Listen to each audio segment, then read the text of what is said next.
Welcome to JLTV 7 news. Telangana రాష్ట్ర కురుమ సంఘం కేంద్ర కార్యాలయంలో 77వ గణతంత్ర దినోత్సవ వేడుకలు ఘనంగా జరిగాయి. హైదరాబాద్ ముస్లిం జంగ్ బ్రిడ్జ్ సమీపంలో ఉన్న కురుమ సంఘం కార్యాలయం ఆవరణలో రాష్ట్ర అధ్యక్షుడు కురుమరత్న, మాజీ ఎమ్మెల్సీ యుగ్గ మల్లేశం కురుమ, రాష్ట్ర వర్కింగ్ ప్రెసిడెంట్ క్యామ మల్లేశం కురుమ ముఖ్య అతిథులుగా విచ్చేసి జాతీయ జెండా ఆవిష్కరణ కార్యక్రమంలో పాల్గొని జెండాను ఆవిష్కరణ చేశారు.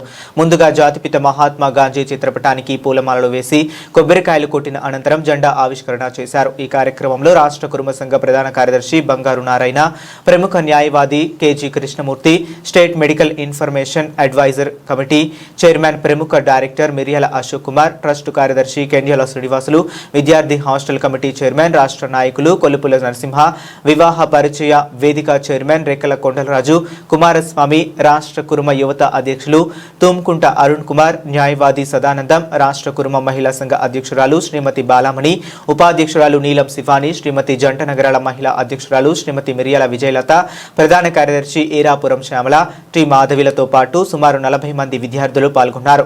పెద్ద ఎత్తున జరిగిన ఈ కార్యక్రమంలో జెండా ఆవిష్కరణ తరువాత జాతీయ గీతం పాడారు. తర్వాత అరటి పండ్లు, స్వీట్లు పంచిపెట్టారు. ఈ సందర్భంగా హాస్టల్ కమిటీ చైర్మన్ కొలుపుల నరసింహ విస్తృత స్థాయిలో ఏర్పాట్లు చేశారు.